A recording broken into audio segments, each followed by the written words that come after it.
శ్రీ గం గణపతయే నమః. లంబోదరం శ్యామతనం గణేశం కుఠారమక్షస్రజమూర్ధ్వగాత్రం సలడ్డుకం దంతమదఃకరాభ్యాం వామేతరాభ్యాం చ దధానమీడే కల్హారంబుజబీజపూరకగదా దంతేక్షుచాపం సుమం బిభ్రాణో మణికుంభశాలికలశోపాశం శృణిం చాబ్జకం గౌరాంగ్యా రుచిరారవిందకరయా దేవ్యా సమాలింగితః శోణాంగః శుభమాతనోతు భజతాముద్దండ విఘ్నేశ్వరః అంటూ గంభీరమైన శ్లోకాలతో గణపతిని పూజించిన, అనేక ఆభరణాలు ధరించిన వాడిగా కొలిచిన, ఎలా కొలిచినప్పటికి కూడా పిలిస్తే పలికేటువంటి దైవం గణపతి.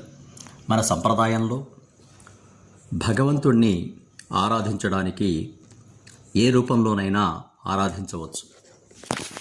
ఒక పసుపు ముద్దను చేసి గౌరమ్మలాగా, ఇసుకలో లింగాన్ని ఏర్పడే చేసి సైకతలింగం శివుడిలాగా, ఇలా మన మట్టి ముద్దలో వినాయకుడిని తయారు చేసి వినాయకునిగా పూజించడం మనకు ఆనవాయితీ. ఇక్కడ ఒక అల్లం వినాయకుడి రూపంలో దర్శనమిస్తుంది. దాన్ని చూడగానే ఈ వినాయక స్తుతులు ఇలా కూడా చేయవచ్చు అనిపించింది. కణ్ కణ్ మే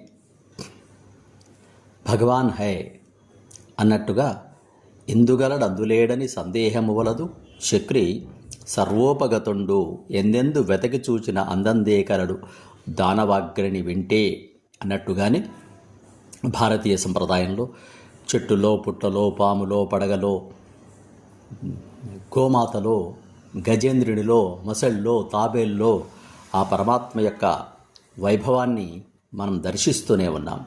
అలాగే ఈ అల్లాన్ని చూడగానే గణపతి రూపం మనకు కొట్టొచ్చినట్లుగా కనిపిస్తుంది.